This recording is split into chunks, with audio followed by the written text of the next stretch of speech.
Hello there, city folk. Welcome to my 4th era 209 timeskip mod list. The Civil War is over, Skyrim's independent and rebuilding.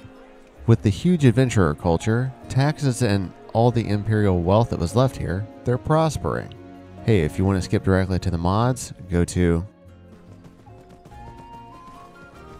Never been to Windhelm before, huh? Come on, Mom, hurry up. I'm coming. Listen, kid. I need you to go check out the marketplace for a little while. But why? Please, just trust me. I'll come get you when it's time.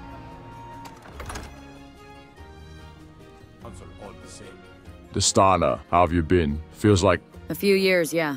Listen, I do have something to tell you, but I'm not really ready. How about all the new construction? Whiterun expanded a lot. I see you guys have been building too. I may not be High King yet, but I did have a few good ideas. Taxes for adventurers, for one.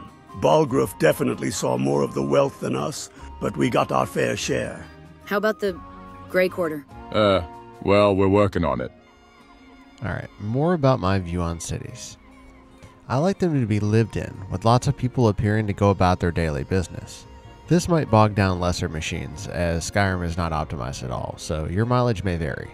I also like the idea of having other properties available than the vanilla ones, or the CC ones in which you find a letter and then get access to a huge mansion. Stuff like Alley Nook in Solitude or Mage's Hut in Windhelm. Though I did have to cut that out of this mod list, I hope to find or make a patch in the future. Don't forget, tight city modding and really most modding requires a lot of patching. The main reason for location overhauls is if you place things next to another mod, you might have overlapping nav meshes, and that can cause CTDs when you get nearby. Sometimes it works out completely fine without problem. Once again, your mileage may vary. Personally, I like Windhelm. I know a lot of people don't appreciate the frosted beauty of it, and it shows. Though there are certainly some rough parts like the Grey Quarter, and we'll get to it. And while I think Epic Windhelm is probably the most expansive Windhelm out there, it definitely is unfinished, outright abandoned nearly 4 years ago.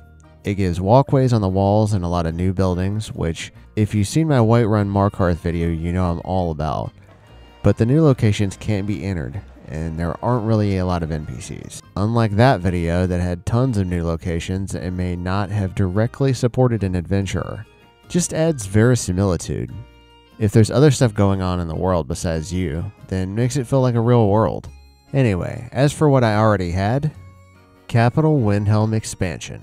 I've got to say I really like this guy's overhauls, but he only did Windhelm and Whiterun.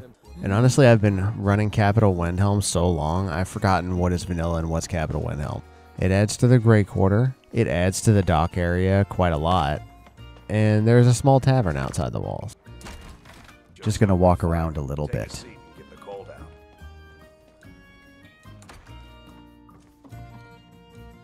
Need something?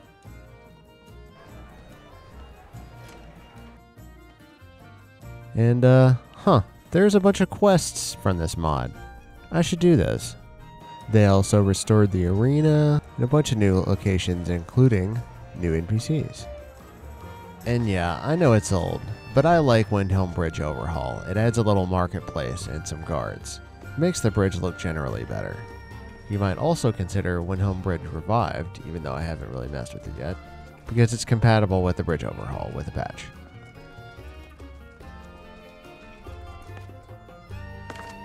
For the small stuff, I've got JK's Palace of the Kings, JK's Candlehearth Hall,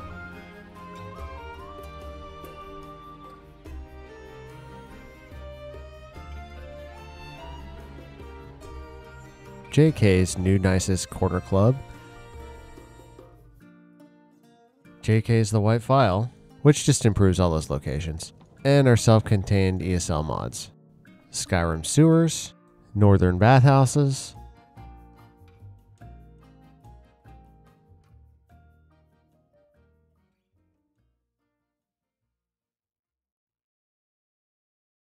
Pit Fighter, which restores the Windhelm Arena and gives a quest line, and the Windhelm World Space, it just adds a door right here. And now, the new stuff. While my setup is already good by itself, I decided I want to make good on Ulfric's promise. Windhelm Expansion Grey Quarter adds a new cell that adds a lot of houses for the Dark Elf refugees, and the exterior stuff meshes well with Capital Windhelm and the Bridge Expansion. The new cell has stuff like a Tribunal Temple, an Orphanage, even everyone's favorite verisimilitude building, a whorehouse. And it has a Telvanni research tower with a little backstory that the elves found an old ruin under Windhelm and they're doing research on it, which vibes well with Vigilant having old Windhelm and Skyrim sewers / Skyrim underground.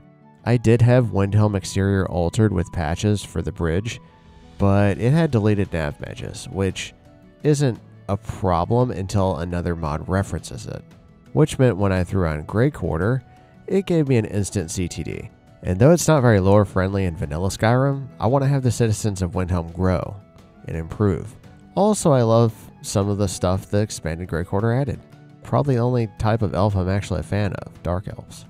Also, for an unrelated reason, I tried Windhelm Dialogue Expansion and later got rid of it. What it says on the tin is it's supposed to make Windhelm citizens more racist, which is fine. Not everybody's going to be part of the new thought process regime, but it's got a hilarious bug in which people not of Windhelm will be racist against you. Even if you're not a Dark Elf or an elf, even if you're a Nord, even if they're a Nord. You know, a Nord walks up to a Nord and they're like, "We don't like your kind around here." Even if they're a horse. Horses talk, and they say rude things about your mother. Also, the voices aren't working. I could live with some of that and laugh, but all of that together just is pretty messed up. Also, JK Sadri's wares, for the sake of completeness. Also, Wren's, Hollyfrost, and Halalu Farms. Just, you know, it's right outside Windhelm. Oh, hey, check this out. Always read the description, but also always read the comments, because stuff like this can happen. And then I went in game and it all works. Windhelm Exterior Altered adds stuff to the other side of the bridge. Windhelm Exterior Altered makes it work with Capital Windhelm Expansion.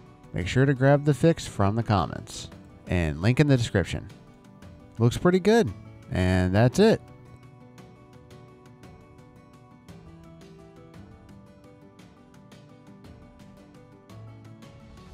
Every one of these cities has a different story when it comes to modding it, for me, since I don't go for the all-in-ones. Before, I had Redbag Solitude, a very minimalist take on the City of Music. Even more minimalist than Vargr. Unfortunately, while I liked the dock expansion it added, it didn't work with the exteriors I wanted. But anyway, here's what I'm keeping. Drengin's Blue Palace Terrace. I actually like it better than JK's. I know it's a quest mod, but Legacy of the Dragonborn. Of course, it adds that museum. Bard Reborn Student of Song gives the Bard College interior a huge makeover. And Bard College expansion because the questline is great. Patch available. Obviously, I still have Skyrim sewers and northern bathhouses. And here's the new stuff. Currently, the biggest functional interior for Solitude is Enhanced Solitude.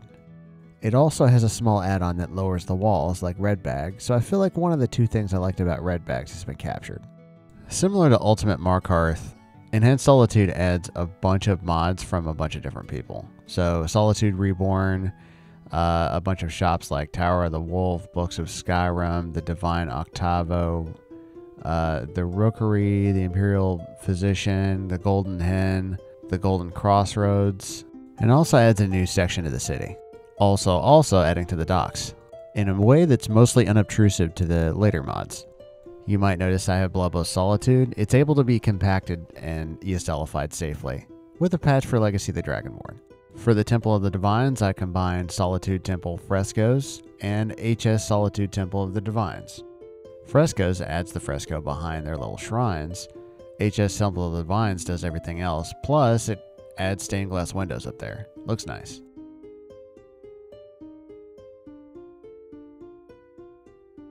Also added a clock tower for the Bard's College, which has it chime on the hour. Doesn't conflict, doesn't take a slot, why not? Crimson Corner Solitude Bordello, I'm just amazed that it fits here. Now the exterior. Of course, Enhanced Solitude also enhances the exterior. Here's some shots from that.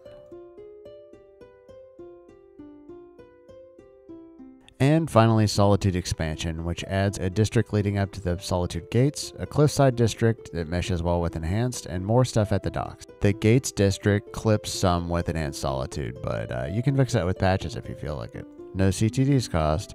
Also, I know it's another quest mod, but even if you never play it, you should. Val Serrano adds this beautiful tree at the dock for one of the boats from the quest line. Also, because it has a clipping issue with Enhanced Solitude, I made a patch for them. Link in the description. And that's pretty much it for Solitude. I wanted to use Solitude Skyway, however, I think nav meshing issues. Now, what is probably my favorite Skyrim city, Riften. It's got a very unique design, and there's not a murder or execution leading off my first entry into the city, although Brynjolf can get annoying. I usually play the Thieves Guild questline though, so meh. This one is going to be easy too, because I'm essentially sticking with the big overall I already have, just upgrading it. First, what I already have. Riften, spelled with a Y, which makes it cool, but at a lower level. JK's Helga's Bunkhouse. As always, Skyrim sewers and northern bathhouses. I actually stuck with Vanilla Bee and Barb because it has multiple rooms and northern bathhouses puts a basement hot spring here. And Vanilla Mist Keep because I like how it looks. Thieves Guild Redone, which adds decorations for each shop area as you fill out the Thieves Guild quests. Unfortunately, I'm not willing to redo the entire quest line to show you what it looks like. Sorry. Also, Brynjolf and the Riften Guild adds a hot spring down here. It's a quest mod that not a lot of people have played, but it's a pretty good story. I have some videos about it. Check it out. I should really patch this. Also, Honorhall Orphanage Expansion remodels some of the orphanage, fixes bugs with the adoption system, loaded after Hearthfire additional adoptions, and also adds the ability to pay to expand the facilities available. Now the new stuff. I reinstalled Riften with a Y, but at a much higher level. This mod extremely modularly allows you to tailor Riften to your liking. Also, all the small ESPs this mod adds are light, so it takes up no load order space. Spaghetti Cities Riften just adds a lot of flair like JK's, except it isn't an all-in-one, so it's actually usable. You get into a situation with JK's where you only want one or two cities and the rest of them conflict and don't make any sense. Like Cities of the North, anything does not go with JK's. So the all-in-one is not very good. I also added HG Temple of Mara. I'm starting to really like this guy's temples. Now the exterior. Southwoods District. I previously had it, but I added it back.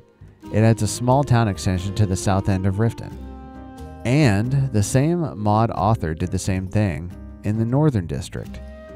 So that was pretty easy to have a big Riften.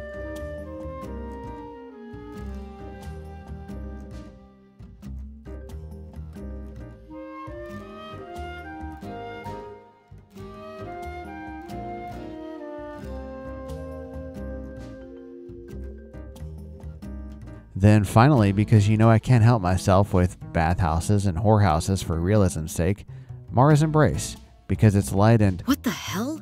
Did Maven actually build a brothel connected to my house?